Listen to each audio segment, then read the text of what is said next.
Maka sesungguhnya kebenaran di dalam dunia ini tidak akan pernah bisa ditemukan kecuali seseorang menemukan hal-hal.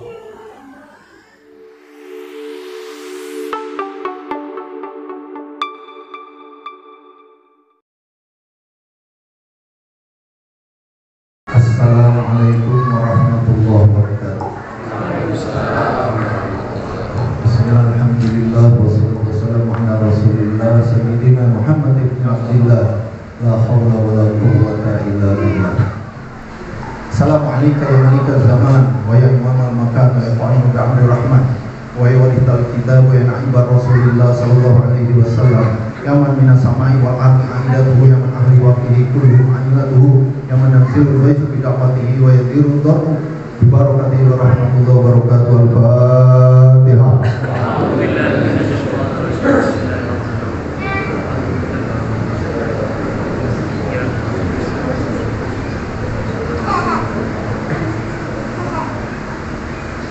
Yang kami hormati putra pengusaha Kiai Haji Yusuf Abdul Somad, yang kami hormati Kiai Haji Fauzan Al-Hima yang tadi telah menyampaikan ilmunya secara gamblang sekali. Tuan rumah Bapak Kiai Haji Taufi Ahmad Taufi Mustafa, alhamdulillah di sini masih aman dari COVID. Kemarin yang tak aman kemarin ketua dan tempat saya juga pun ternyata tidak bisa menyiapkan tempat, tapi di sini ya, dengan wasilah dari Taufik kita masih bisa mengakibat bulanan. Yang kami hormati juga ketua MTKN Bang Ashari, juga saya hormati ketua Sekjen PCNU Kiai Haji Sarif Munarif, dan para asatidz, para hujat, semuanya para tokoh di lingkungan Tariqat Qadiriyah Naqsabandiyah Kota Pesantren Suralaya, Bapak dan Ibu sekalian yang berbahagia. Saya ingin ngambil judul, saya ambil dari salah satu subjudul dalam buku Keputusan Ketetapan Kepastian yang baru saja selesai dan sudah diterbitkan, dan insya Allah launching atau penjualan perdana akan dilaksanakan di Sirna Hasan pada malam Tiban bulan Juli. Pelaksana daripada launching buku ini adalah Balter 38. Jadi sudah saya laporkan kepada Yang Mulia Kiai Yusuf Abdul Somad. Insya Allah hari Sabtu besok saya dan beberapa pengurus Balter akan menghadap ke Masya Allah. Dan salah satu judul daripada buku tersebut judulnya adalah Pencarian Kebenaran. Perdebatan tentang jumlah rakaat sholat tarawih sudah berlangsung sejak lama.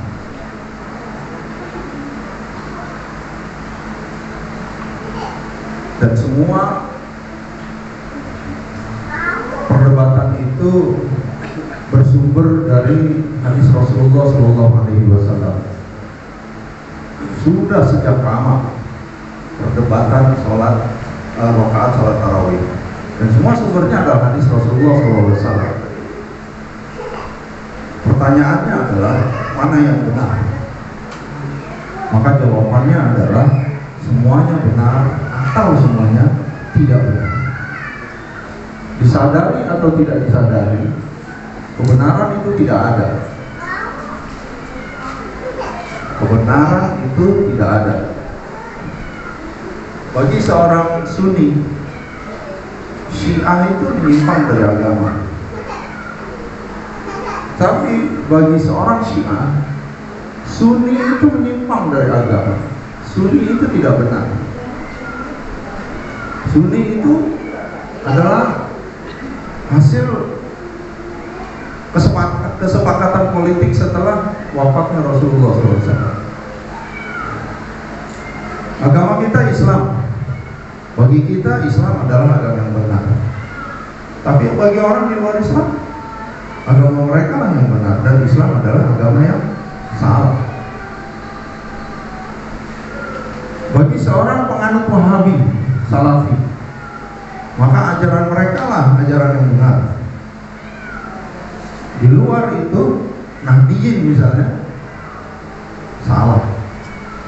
Tapi sebaliknya bagi seorang Nahdiyin misalnya, ajaran Wahabi Salafi adalah ajaran yang tidak benar. Dia baru lahir sekitar 100 tahunan yang lalu.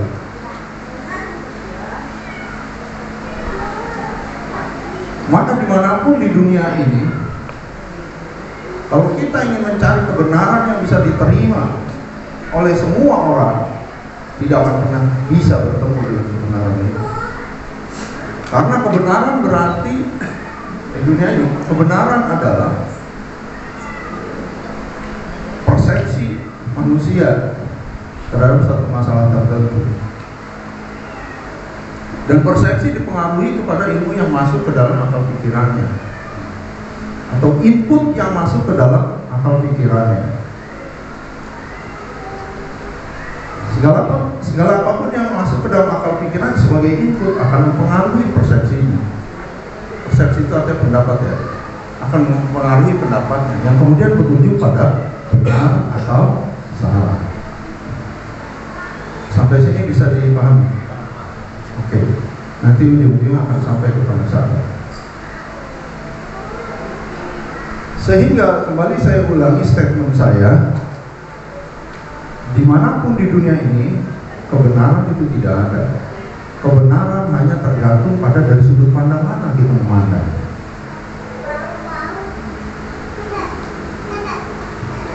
Kalau kita melihat seekor gajah dari sisi depan, maka kita melihat kepala gajah dengan belalai. Kalau dari sisi itu saja kita memandang itu gajah. Tapi orang yang memandang dari sisi belakangnya, yang dia pandang adalah buntutnya dan bagian belakang gajah, pantatnya dan lain sebagainya. Maka bagi dia gajah adalah itu. Nah, perdebatan masalah ini, kebenaran di dunia ini tidak akan pernah bisa berakhir kalau semuanya tetap berpegang pada input yang masuk terhadap akal pikirannya. Kebenaran bahasa Arabnya hak, ditambah al depannya menjadi al-haq. Al-haq adalah nama Allah Subhanahu wa ta'ala, artinya yang maha benar. Maka sesungguhnya kebenaran di dalam dunia ini tidak akan pernah bisa ditemukan kecuali seseorang menemukan al-haq, menemukan Allah Subhanahu wa ta'ala. Maka kita sebagai orang yang sudah bertorikot, yang sudah lebih memahami tentang dunia ini, lebih memahami tentang hidup ini, jangan pernah kita ikut-ikutan berdebat tentang sesuatu.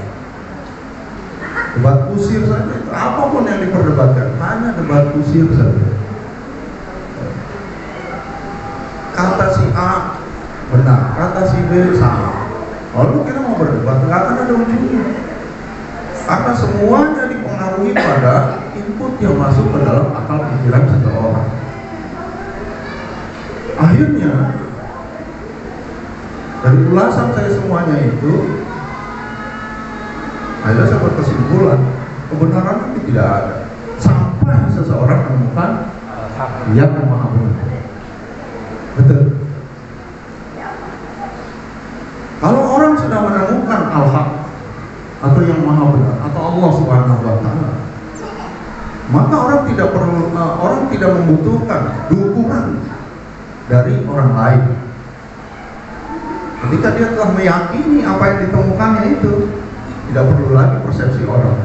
Orang mau mengatakan kita benar atau kita salah, tidak peduli. Tidak peduli. Hatinya sudah sibuk bersama Allah Subhanahu wa ta'ala. Ini adalah perwujudan orang yang telah menemukan al-haq.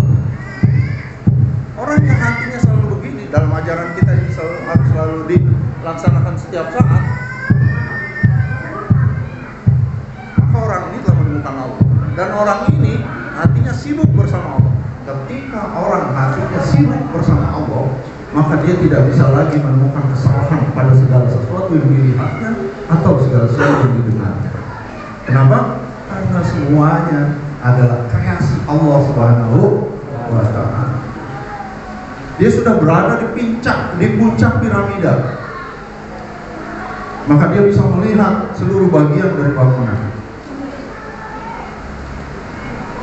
Semuanya terlihat, sehingga tidak bisa dia mengatakan salah dari segala apapun yang dilihatnya. Semuanya adalah kreasi Allah Subhanahu wa Ta'ala. Semuanya adalah dalam rangka rahman rahimnya Allah Subhanahu wa Ta'ala. Semuanya adalah proses menuju penemuan al-haq, penemuan kebenaran yang sejati. Even seseorang itu berjalan menuju neraka, itulah jalan dia. Itulah jalan dia menuju al-haq. Jadi tidak pernah menyalahkan ketika hati sudah sibuk bersama Allah Subhanahu wa Ta'ala. Nggak ada lagi yang salah. Nggak ada. Apa yang salah?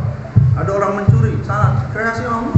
Gara-gara orang mencuri jadi ada polisi. Koruptor salah? Enggak salah. Gara-gara koruptor jadi ada KPK. Bergerak hidup ini. Semuanya ada kreasi Allah Subhanahu wa Ta'ala. Apa yang mau disalahkan? Mau kita nyalakan hasil karya Allah? Nah sekarang kalau begitu yang harus kita lakukan adalah kita bersyukur bahwa kita sudah seperti ini. Sehingga kita sudah bertemu dengan al-haq melalui pintu pangsa. Untuk menemukan al-haq atau Allah Subhanahu wa Ta'ala perlu pintu. Pintunya adalah ketika Allah menginginkan seseorang hamba menjadi walinya, menjadi kekasihnya, maka yang pertama kali Allah bukakan adalah babu pintu zikir. Maka pintu untuk menuju Allah pertamanya adalah talqin zikir. Maka orang yang sudah talqin zikir itu ibarat matanya sudah ada, hatinya sudah ada mata, ruhnya sudah punya mata. Nah dengan mata ruh itulah dia melihat segala sesuatu adalah kreasi Allah, segala sesuatu adalah hasil cipta Allah. Ini semuanya adalah af'alnya Allah Subhanahu wa Ta'ala. Mau disalahin? Nah dengan penjelasan ini mulai sekarang jangan kita debat usil tentang segala sesuatu yang ada dalam persepsi kita. Ada orang yang berbeda pendapat sama saya, itu mau pendapat dia, biarin aja. Lihat pengasah bahas, pernah nggak nyalahin? Enggak. Ada orang terlambat manakiban, enggak. Dari mana? Oh terlambat? Enggak ada yang disalahin. Karena pengasah sudah duduk di puncak piramida, sudah melihat semuanya. Ada muridnya. Ya, saya dulu pernah bertanya pada bahas ketika ziarah Wali Songo tahun 2014. Nah, bagaimana kalau ada ikhwan yang sudah aktif, sudah mengamalkan secara aktif, tapi dia berbuat dosa besar? Sudah ada yang begitu? Ada yang begitu?